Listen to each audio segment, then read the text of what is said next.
Salam alaikum wa rahmatullahi wa barakatuh, mes chers élèves. Alors, aujourd'hui, on va traiter un exercice dédié au premier bac de baccalauréat international, sciences expérimentales et sciences mathématiques. L'objectif de cet exercice, c'est de déterminer l'intensité d'un champ magnétique à l'aide de la force de Laplace. L'énoncé de cet exercice, donc, il s'agit d'un montage expérimental qui comporte un générateur de tension continue, un interrupteur K, une résistance variable qui va permettre de régler l'intensité du courant qui parcourt le circuit, une tige conductrice AB, homogène de centre d'inertie G, de longueur L est égale à 20 cm et de masse M est égale à 2 grammes. Cette tige il est capable de tourner autour d'un axe fixe horizontal qui passe par le point A, qui est l'arrêt de la tige. Cette tige, elle passe dans un champ magnétique B uniforme, ici, créé donc, dans cette zone, qui s'étend sur une région de longueur L sur 4, dans la direction horizontale, dirigée en arrière du plan, et contenant la tige comme l'indique la figure. Donc, voilà le schéma de l'exercice. On passe maintenant aux questions. Alors, lorsqu'on ferme l'interrupteur, ou bien lorsque K est ouvert, la tige se trouve dans une position d'équilibre vertical. Lorsqu'on ferme K, un courant électrique passe dans le circuit et d'intensité égale à 10 ampères, passe dans la tige, bien sûr, du point A vers le point B, et la tige s'incline d'un angle alpha est égal à 20 degrés, puis elle se stabilise dans un nouvel état d'équilibre, comme indique la figure suivante. Donc d'abord, la tige était verticale. Après le passage du courant, donc la tige devient inclinée d'un angle alpha. Les questions qui se posent maintenant, la première question, donc donner l'expression de la force de Laplace F exercée par un champ magnétique sur une portion L d'un conducteur parcouru par un courant. La deuxième question, c'est interpréter le mouvement d'inclinaison de la tige. Pourquoi la tige devient inclinée. La troisième question, c'est indiquer sur la figure la position du point d'application C de la force F, puis la représenter cette force lorsque la tige est en position verticale, c'est-à-dire avant le passage du courant. La quatrième question, alors, faire le bilan de force qui s'applique sur la tige à la position d'équilibre, puis représenter ces forces, donc lorsque la tige est inclinée. La cinquième question, donner, dans ce cas, c'est-à-dire lorsque la tige est inclinée, donner l'expression de la force de Laplace et préciser son sens et sa direction. La sixième question, donner l'expression de l'intensité de la force de Laplace en fonction de I, B, I, L. Ici, il est demandé de donner l'expression et ici, il est demandé de déterminer l'intensité. La septième question, exprimer la distance H en fonction de L. Et l'avant-dernière question, si en appliquant le théorème de moment sur la tige lorsqu'elle est dans sa position d'équilibre, montrer que l'intensité de la force exercée par le champ magnétique est donnée par 4 mg sinus alpha sur 5. La dernière question, à partir de cette relation, déduire l'expression de l'intensité du champ magnétique en fonction de mgl alpha, puis calculer sa valeur. Alors, donc, on va passer à la correction. Donc, dans la question 1, il est demandé de déterminer l'expression de la force de Laplace exercée par le champ magnétique. Alors, donc, la force de Laplace, c'est la force qui exerce un champ magnétique sur un élément, une portion d'un conducteur parcouru par un courant. D'accord? C'est la force de Laplace. Alors, à titre d'exemple, on prend dans cette situation ce qu'on appelle les rails de Laplace. Les rails de Laplace sont des rails conducteurs. On va mettre sur eux une tige AB. Alors, on ferme l'interrupteur, un courant engendré par le générateur, il passe via les rails, puis il passe par la tige. D'accord? C'est ça le sens du courant. Alors, puis il revient au générateur. Alors, puisque la tige est parcourue par un courant, et donc elle est soumise à un champ magnétique, on verra le mouvement de la tige. Donc, la tige, elle se déplace de gauche vers la droite. Donc, c'est ça, la force exercée par le champ magnétique. Alors, l'expression de la force est donnée par la relation suivante. Donc, F est égal à I fois L, c'est un vecteur, vectoriel B. D'accord? F, c'est la force de la place, ce n'est pas l'intensité, on parle de la force, le vecteur force. I, c'est l'intensité du courant qui parcourt la tige. L, attention, L, c'est la longueur de la portion de la tige émergée dans le champ, ici. Donc, on ne peut pas prendre la longueur tout entière de la tige. On ne prend que la portion émergée. Dans ce cas, dans cette zone hachurée, il présente un champ magnétique. Donc, on s'intéresse à cette portion de la tige qui sera soumise au champ magnétique. B, c'est le vecteur champ magnétique créé par un aimant ou bien une bobine. L'essentiel, il doit y avoir un champ magnétique. Donc, c'est ça, donc l'expression vectorielle. Alors, pour connaître la direction de cette force, en général, on utilise ce qu'on appelle la règle de la main droite. La règle des droits de la main droite.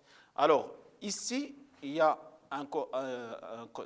une portion parcourue par un fil. On va la représenter par le pouce. D'accord? Pour le champ magnétique, il sera représenté par B. Donc, ce qui permet de déterminer l'intensité ou bien la direction de la force F. Donc, on utilise comme ça. Alors, le conducteur, on le symbolise par ce doigt. Le champ magnétique par ce doigt. Donc, ici, la force sera représentée par le majeur. Dans ce cas, alors, on a le courant électrique, donc la tige horizontale, elle est parcourue par un courant, d'accord? Le champ magnétique, il est dirigé vers de droite, le champ magnétique, il est dirigé en haut, donc la force F, elle est dirigée de la gauche vers la droite, ce qui donne un mouvement de translation de la tige. Donc on verra que la tige se déplace de gauche à droite. Pour mieux comprendre, donc, en mathématiques, on utilise la base, un repère ROIG, I, G, ce sont les vecteurs unitaires. Alors, le vecteur, donc I fois G dans le K, d'accord, c'est une base directe, I, G et K.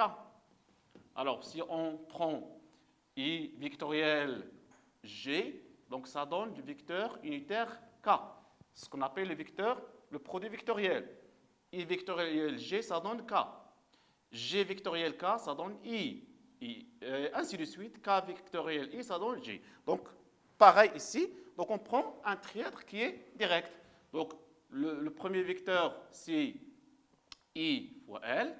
Le deuxième vecteur, c'est le champ magnétique. Le troisième vecteur, c'est la force. Donc, la force, c'est égal à quoi? Au produit vectoriel de I fois L fois B. D'accord? Dans ce cas, par exemple, si on veut schématiser la situation ici, donc I fois G maintenant représente par le vecteur unitaire I, B est représenté par G et F représente voilà, le vecteur K unitaire K. On passe à la deuxième question.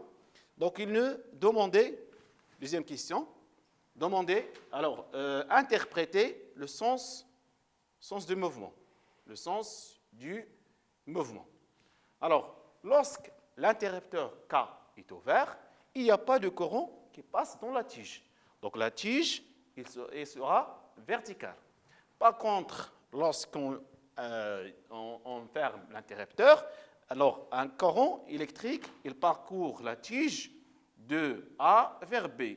Donc, une portion de cette tige sera soumise à l'action de champ magnétique, ce qui montre donc une inclinisation. Pourquoi? Pour que la tige puisse prendre un nouvel état d'équilibre. Il a été en vertical, la première état d'équilibre sur l'action de deux forces. Maintenant, il est soumis à trois forces, donc il va prendre un nouvel état d'équilibre. Pour la question 3, il est demandé de déterminer la position du point C où la force F s'exerce. Alors, qu'est-ce qu'on appelle le point d'application de la force F? Alors, il faut savoir que cette force, c'est une force qui est repartie. Toutes les forces reparties, on les représente dans le centre d'inertie du corps qui est soumis ou bien qui subit l'action. Dans ce cas, c'est la partie ici, la partie de la tige qui est soumise au champ magnétique. D'accord? Alors, cette partie, puisque c'est la partie soumise au champ magnétique, donc la force d'application, bien le point d'application de la force de la place exercée sur la tige, c'est le centre d'inertie de cette zone-là, qu'on va la nommer le point C. Donc, sur le milieu de la distance D. Voilà le point d'application de la force. Alors, vu que la tige est inclinée dans le sens, donc on peut directement déterminer le sens de la force qui est le sens de son effet.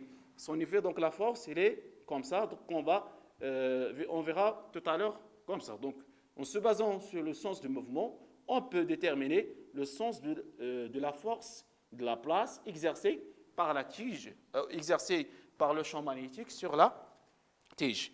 Pour la quatrième question, alors, il est demandé de faire le bilan des forces s'appliquant sur la tige lorsque la tige est dans sa nouvel état d'équilibre schématisé par ce schéma ici. Alors, toujours le poids et la réaction, donc le bilan des forces, quatrième question. Alors, on a le point C, le point C et le milieu de D. Pour la quatrième question, il est demandé de quoi? De faire le bilan des forces. Bilan des forces. Alors, qui sont les forces qui s'exercent sur la tige lorsque la tige est inclinée? Il y a trois forces, oui. Donc, il y a le poids, d'accord? Le poids de la tige, le poids de la tige, P, à cause de la gravitation universelle. La deuxième force, c'est la force de la place. La force de la place, F. La dernière force, c'est la force exercée par l'axe de rotation, la tige, parce que la tige, elle est accrochée au point A. Donc, au point A, il y a l'axe de rotation. On a vu donc la réaction de l'axe de rotation. Cette force sera notée R. Donc voilà le bilan des forces. On a trois forces. Alors, il est demandé de représenter ces trois forces. On commence par le poids. Comme vous le savez, donc le poids, c'est une force à distance qui s'applique au centre d'inertie de la tige. D'accord? Donc le poids, toujours, elle est verticale. Ici, on va représenter les forces sans échelle. Donc on a ici le poids. Il nous reste quoi? Il nous reste de représenter la force F. Alors la force F, voilà, on doit d'abord représenter la portion D, la portion qui est soumise au champ. Donc voilà la portion D. Alors la force F, donc il sera représenté au point C, ici. Donc on peut représenter, voilà le sens de courant I, Alors, la force de la place, elle est perpendiculaire à la tige. Pourquoi? Ce sont parmi les propriétés du vecteur ou bien produit vectoriel. Donc, la deuxième force, ou bien la troisième force, elle est perpendiculaire au plan qui contient les deux forces. Alors, K, il est perpendiculaire au plan contenant I et G. Alors, de la même façon, la force F, elle est perpendiculaire au plan qui contient les deux forces. On a ici, alors, le vecteur, quel vecteur? Le vecteur I fois L, ou bien D fois L. C'est le deuxième vecteur sur le champ magnétique qui est dirigé derrière le tableau. D'accord? Alors, en utilisant la règle de la main droite, alors on a ici le conducteur, il est parcouru par le courant. Le champ magnétique, il est dirigé en arrière du plan. Donc, la force, il est dirigée de gauche à droite. Donc, lorsqu'on utilise la main droite, donc il est à tout instant, F, il est perpendiculaire à la tige. Si la tige est horizontale, donc F, il est perpendiculaire à la tige. Si elle est inclinée, toujours donc la direction de F, il change aussi, il devient incliné, il n'est plus horizontal. Alors, on va représenter la dernière force qui est la réaction du plan. Il est assez simple. Donc, normalement, le point d'action, c'est R. Mais pour la direction, donc on va utiliser ce qu'on appelle le triangle des trois forces. Parce qu'on a vu au tronc commun, lorsqu'un corps pouvant tourner autour d'un axe fixe, donc la somme vectorielle des trois forces est égale à 0, est égale à vecteur nul, puisque la somme vectorielle, donc le polygone des trois forces, il est fermé. On commence par le poids, voilà, qu'on connaît, d'accord? Voilà le poids. Puis on commence par l'horizontale et on prend 20 degrés pour représenter la force F, d'accord? Et on ferme le polygone par la force qui est la force F. Il faut faire attention parce que le poids il est plus grand que la force F. Alors, on ferme le polygone par la force, bien la réaction R. D'accord? Alors, si on veut représenter cette force, donc en général, il est dirigé en haut, de telle façon que le polygone des trois forces soit fermé, car la somme des trois forces est égale à vecteur nul. Donc, les trois, ou bien on peut déterminer R, la direction de R, tout en formant le polygone. Alors, on passe à la cinquième question. Il est donc dans le cas de donner l'expression de la force. Donc, cinquième question, donc expression de F. Alors, comme on a vu, il est assez simple. Donc, F est égal à I fois la portion de la tige qui est émergée, donc c'est D, fois vectoriel B. Donc, c'est l'expression de la force, elle est assez simple. La sixième question, il est demandé de donner l'expression de l'intensité. Alors, intensité de F. Alors, pour l'intensité de F, vu que l'angle entre le champ B et le I fois L, c'est pi sur 2 parce qu'il est perpendiculaire, donc F à quoi est égal? Donc, c'est I fois D A fois B fois sinus entre I fois D et le champ magnétique B. Cet angle, ce n'est que pi sur 2. Donc, on peut dire que F est égal à quoi? I fois D fois B. Alors, or, L ou bien D est égal à L sur 4. Donc, on peut déduire que F est égal à I fois L sur 4 fois B. Donc, voilà l'expression de l'intensité de la force. Pour la question 7, elle est déterminée l'expression de H en fonction de l'expression de H. Alors, H, c'est ça, il est assez simple. À quoi est égal H? H est égal à la moitié de la longueur de la tige plus la moitié de la distance D.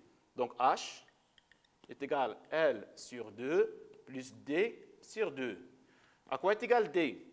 Donc, D, voilà. Donc, c'est plus L sur 4 sur 2. Donc, ça donne L sur 2 plus L sur 8.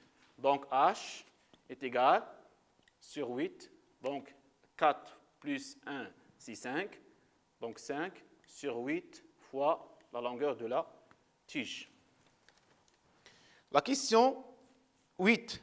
En appliquant le théorème de moment, montrez que l'intensité est égale. Donc, la question 7, la question 8, montrons que F égale 4 mg sinus alpha sur 5. Donc, il est assez simple. On va utiliser le théorème de moment. Le théorème de moment, lorsque la tige est en équilibre, donc la somme est des moments, des forces égale à 0.